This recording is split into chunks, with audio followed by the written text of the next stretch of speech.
children, it's Mrs. Lee here. It's Assembly 29 and it's the week beginning Monday the 15th of May 2023. How are you? I hope that you are okay. Me? Well, thank you for asking. I'm okay too. We're going to start with our routine. What's the time, Mr. Wolf? Well, I can see that the long hand and the short hand are on the number 12. Do you know what that means? That's right. I know that means it's 12 o'clock.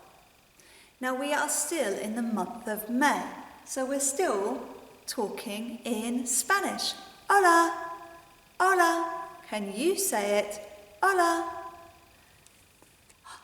But our Makaton sign has changed. Oh, it's quite a nice bright one, isn't it?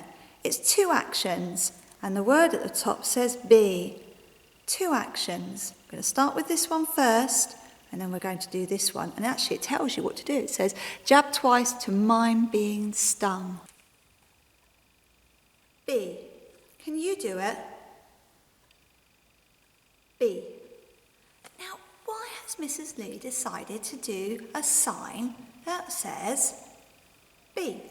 But this week, on the 20th, it's World Bee Day. So all across the world, people will be thinking about bees. Now, I've been doing a little bit of research and I have found out that there are lots of different types of bees. Come. Can you see?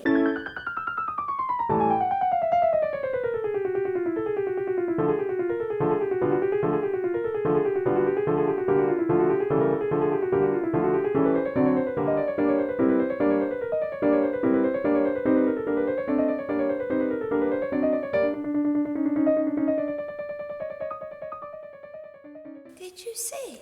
There's lots of different types of bees. When you come to eat your lunch, you might want to come and look at this book. It's all about bees. Oh, look at him, covered with the pollen on him.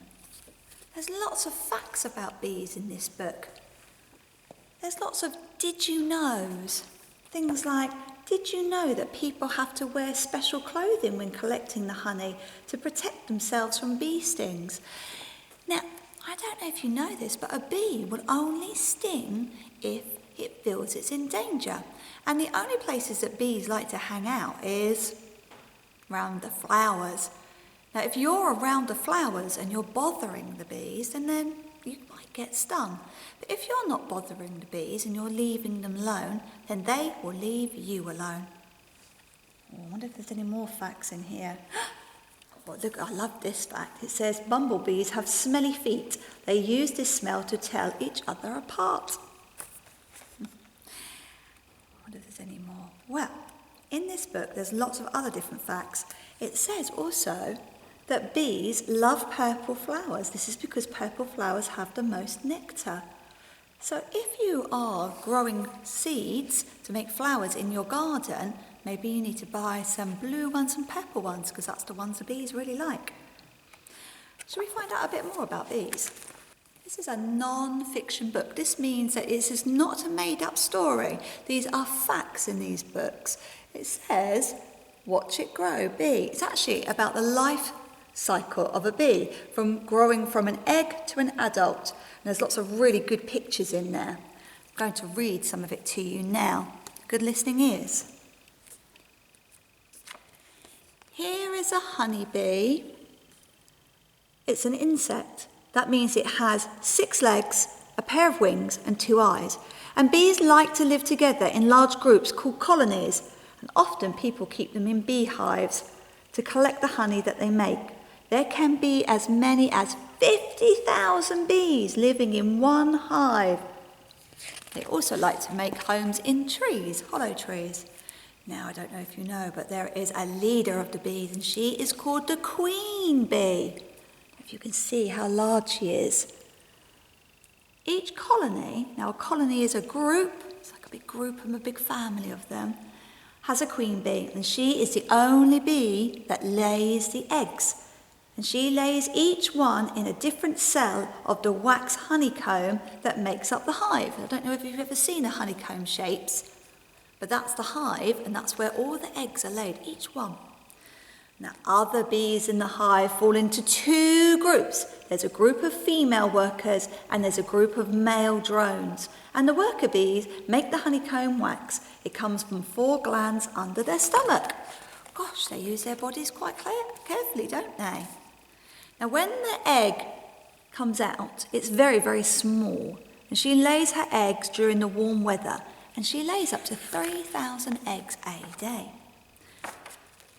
The egg then hatches after a couple of days and the larvae comes out, all right? And then the worker bees start feeding it with a liquid food called royal jelly. The worker bees feed the larvae. Got it, gosh. You see with the honeycomb? They work very, very hard. The larvae grows. And on the 4th day, they stop feeding it royal jelly and instead they start to feed it pollen and honey. Gosh, look at the larvae growing bigger and bigger. Then they seal the cell, those worker bees. They stop feeding the larvae and they put a cap of wax on it to seal it. It can still breathe though. And then the larvae turns into a pupa. Then you can see, I don't know if you can see, they're starting to grow. Hasn't got any wings at the moment, but it's changing and it's growing all the time. And then finally, after 9 days, the pupa changes colour. It has turned into an adult bee. It has eyes that are dark and its wings have grown. And like most animals when they're first born, is a little bit unsteady to start off with, has to chew through that wax to get out of the honeycomb. And the bee is soft and the wings are a little bit crumpled, but after a day its body starts to harden and its wings are ready to fly. And then the bee leaves the hive and it goes off to do its job. Now they only live for about 6 weeks. So for the first 2 weeks the bee will work in the hive, cleaning out the cells, looking after the queen and the drones. And when it's about 3 or 4 weeks old, the bee will leave the hive to find the pollen and the nectar in the flowers. And the other bees tell it where to go by dancing in front. Oh, I love that fact. They dance. And that's the way that they find the way to the flowers. Bees are busy among the flowers on the warm, sunny days, flying from plant to plant.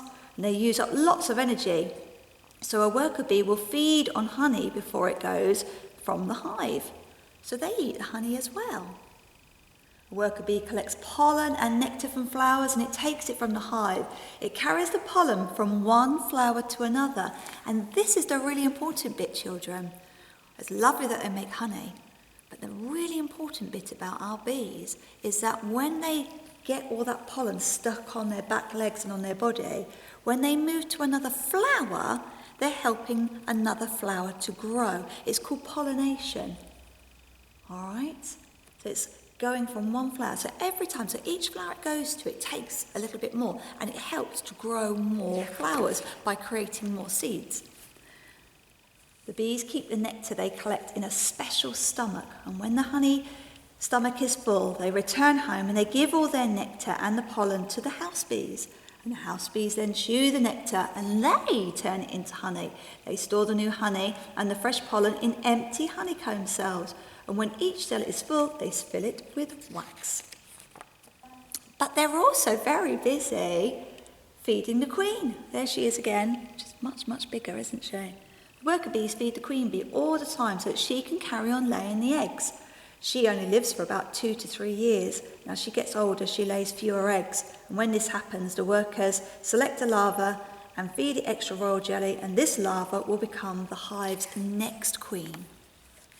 Oh my gosh, lots there, isn't there? So a great old circle. They are very, very busy. That's why often we call you, when you're working hard, like busy bees, because the bees don't stop. They do not stop.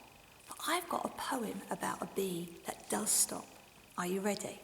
Now this book, children, is called The Butterfly Ball and the Grasshopper's Feast, and I was given this book many, many years ago by my auntie, and inside there are lots of different poems about all the animals and the insects that are going over to the ball. Some really lovely, lovely pictures. I'll leave this out for you to read, but please look after it because it's mine. And this book in this book. And this picture here shows a honeybee and she's off to the ball. Are you ready? Flowers hold for honeybees drops of purest nectar, and Lizzie Bee of all the bees is the busiest collector. Humming to herself for hours, Lizzie visits many flowers. Honeysuckle, thyme and clover, yellow pollen powders over Lizzie's legs as round she goes, probing into every rose. Lizzie knows where the sweetest nectar lies. Oh, today a big surprise! Not a single flower will see anything of Lizzie Bee. Today's her happy holiday. She deserves one day at least. She's left the hive to buzz away with loads of honey for the feast. A lovely rhyming poem, isn't it, children? I'm going to put that back on the display. You can read it. Then, who's this?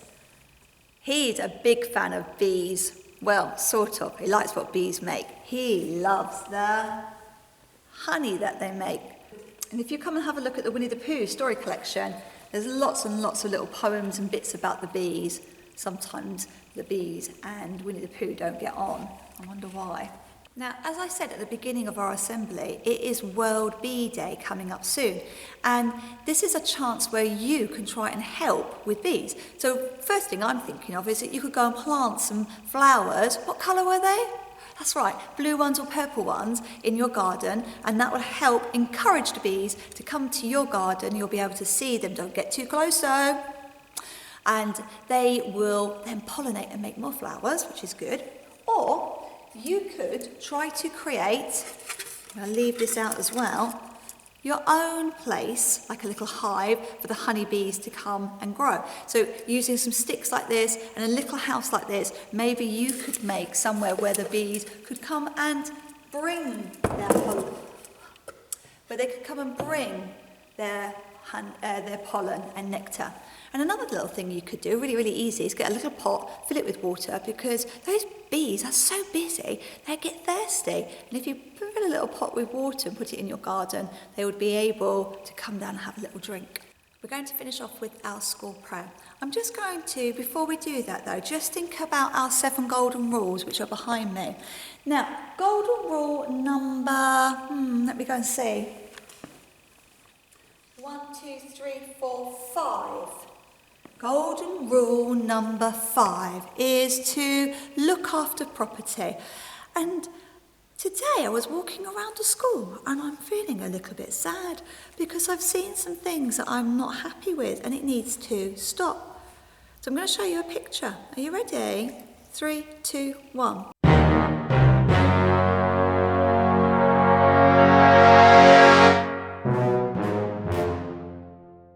Did you see? It's not good, is it? People are pulling at our displays and not making them look very nice, and that makes me sad because that's not fair. Please stop. And if you see somebody doing that at reading times when you're doing bug club, or if you're at lunchtime and you've got a reading stick and you see the sticky bits coming up, come and talk to me and say, Mrs. Lee, I can see that it needs fixing, and Mrs. Lee will fix it. But please don't pull at it and make it even worse. That makes Mrs. Lee sad. Please don't do that. Right, let's finish off with our school prayer. Are you ready? Help me to do the things I should, to be to others kind and good, in all my work and all my play, to grow more loving every day. Amen. Right, look after those. Can you remember? Bees. Bye.